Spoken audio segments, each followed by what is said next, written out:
I've had a good day. Back at the Borstal, job interviews will take up the rest of the day.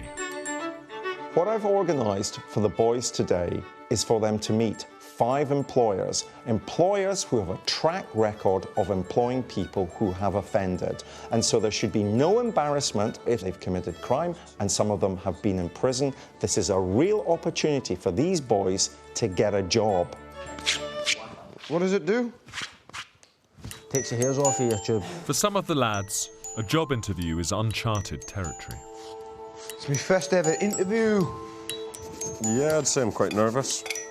We've spent a lot of time talking to them about technique, handshakes, first impressions. Now they've got to think for themselves and do for themselves. I've been so proud of them over the last few weeks and how they've developed. I just want them to do well. No, it'll be the first time I've ever actually disclosed my convictions at an interview. I care that I'm nervous. I do. But I'm going to try. That's why I'm nervous, because I hope I get it right. I'm really stressed out now. I've had problems, no qualifications from school, coming on record, trying to get jobs that were a nightmare at the best of times. My lifelong ambition was to join the Marines. I had the selection attempt for them, but after that happened, I had a bit of bother with the law. It says it all. Do you know, this is a really important day for Spence. He's got a child on the way. When he went back to Blackpool, he tried on 6 separate occasions to get a job, and he couldn't. For Spence, an interview for a job on the shop floor with High Street baker Greggs. All right. Hello, Mr. Spence. Hi, lovely to meet you. All right. Hi, Spence. Nice to meet you. So we've looked at your CV. Is there anything on there that you want to talk through in a bit more detail? Oh, yeah, well, I'm a confident person, you know. I've always got a smile on my face, I'm a jolly person. I haven't had many jobs in the past. I've worked in a factory for 3 days, you know. So I'll openly admit I haven't had many jobs, but I'm willing to give everything a go, you know what I mean? You don't sound like you're from Lancashire. Blackpool, No, Lancashire. I'm from Sunderland. Yeah. Way I. For Hopwood, a meeting with Halfords and an opportunity to come clean. Hopwood is his own worst enemy, so the thing that will make Hopwood fail is Hopwood. Hello? Hi. How you doing? I'm all right. But he's really capable. He's a really strong candidate. He's just got to believe in himself. So just, what are your convictions? What were you convicted of and when? I was convicted of drunk and disorderly, minor theft from shops. I shoplifted while I was homeless to provide for myself. I've also got done for travelling on a train without a ticket. Right, OK. What I really want to do when I leave here is go into higher education. I'm wanting to study criminal psychology and then go on to help young offenders. But obviously I need something while I'm studying. OK, fine. And have you had a period of homelessness? I have, yeah. I've had several periods of homelessness. I think if you added it all up together, I don't know, maybe about 1.5 years. Right, OK. And that was tough, yeah? Yeah, but I mean, you get over it, don't you? Yeah, yeah. Right, OK. Thank you. Lovely to meet you. OK, thank you very much. You too. All the best, thank you. OK, you too. Thank you very much. I think that went all right. Very impressed. This is a guy that spent 18 months of his life homeless, and he spent that quite recently, and he shrugged it off. He shrugged off the homelessness and said, well, you just get through it. And clearly he's got through it and he intends on prospering. So for an employer, that's a great skill to have. It's nice knowing that they already know I have a record, because it means I don't have to bring it up at the end of an interview after I've just done the interview as well as I can, and then they go, oh, I've just got one more question. Have you got any criminal offences? And it's like, I learned early on to just lie, because if you say yes, you don't get a call back. It's as simple as that. Back in the dorm, Burniston is still being obstinate. Burniston has dreams of being a chef, but Burniston is very reluctant to engage in this process. There's a chance here for Burniston, but I'm not sure whether or not he's prepared to accept that chance. Mr. Burniston, may I borrow you, please? Education officer Miss James persuades a reluctant Burniston to at least meet his interviewer. Ben Purton is the executive chef at the Lancaster Hotel in London. Could I introduce you to Ben? Hello, Ben. Mr. Burns, what's your first name? Jack. Jack, lovely to meet you. So, I hear you're the one that wants to be a chef. That's what they tell me. I've got a passion for cooking, yeah. Yeah? I do enjoy it. Where's that come from? I just love cooking. I cook all the time. I cook every day. I'm definitely going to do something about it when I get out of here. The idea is we want to try and offer opportunities to say, come and try. The industry's out there for someone to go into who's got passion. Yeah, it was all right. But it was nice to have him tell me, like, you should do it if you're passionate about it.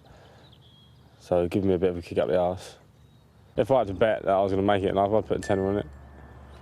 Maybe a score if I was feeling flush. Nice meeting you. Nice meeting you too. The governor will let the lads know if they have any job offers before they're released. I'm not going to doubt myself anymore. You know, I'm going to go out in that world and I'm just going to go for it. Well, thank you very much, Mr. Spence. No problem. Lovely to meet with you. Thanks, Have a good day now. And You too. Bye. See you later. Oh, amazing. Honestly, I've had 3 interviews today and that third one, I smashed it. I was that fucking excited. I nearly fucking pissed my pants, right? Because I said to her, I could go to college and have a job, support my girlfriend, get money, buzzing out my head. Good morning, Governor. Mr. Hotwood to see you. Over tea with the governor, I'm fine, Governor. How are you? the lads find out if there's a chance of a real job in the outside world. Would you like to know what they said? Yes, please. Halfords are offering you a meeting with the local store manager in your area with a high likelihood of a job. You impressed them the most out of anyone that they saw. Clearly you want to pursue your academic career. I'm expecting you to do extraordinarily well. Yes, sir. Thank you. Right? Good luck. Thank you very much. It's given me like a sort of plan of action once I leave here, which I didn't have before. I let go of that ages ago and I just assumed I'd be like a drifter.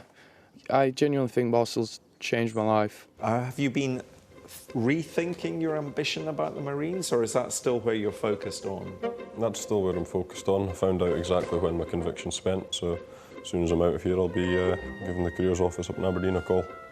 Greg's would like to offer you a job subject to availability in your local area. Are you pleased? Definitely. You know that you met Ben Purton from the Lancaster London Hotel. He would like to offer you a 2-day trial at the hotel.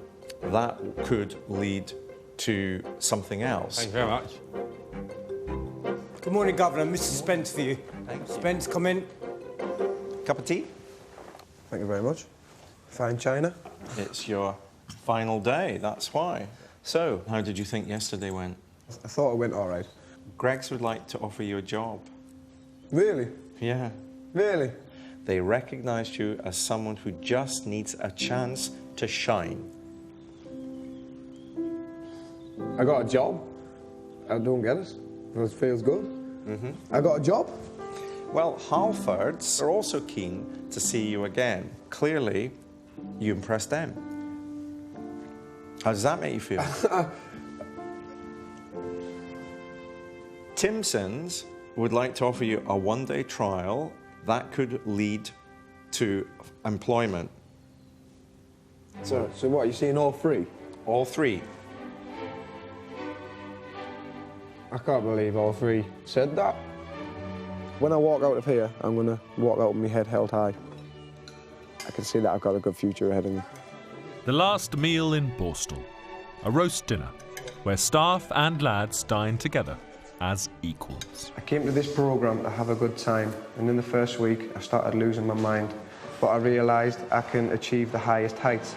I've been offered a job for my kids and my girlfriend. I'm going to do this, and the ones that are in the kids' homes, keep your head up high and don't lose it. Whoa! Thanks. Come here. I got a second chance. Best thing that could ever happen to me. I'm a lucky man to have that chance, and I'm grateful for it. To be honest, I come here not to change. I think it might have changed me slightly. At first, every single one of you, I thought, fucking hell. But you've grown on me, especially him, the chief. Actually, all of you. And I want to say thank you. It's been a good experience, and I'll never forget none of you. The first thing I'm going to do when I get home is go to my local pub. But don't tell my girlfriend. She'll get me too happy. Not void! There was a phrase in young offender institutions and prisons more generally that happiness is door-shaped.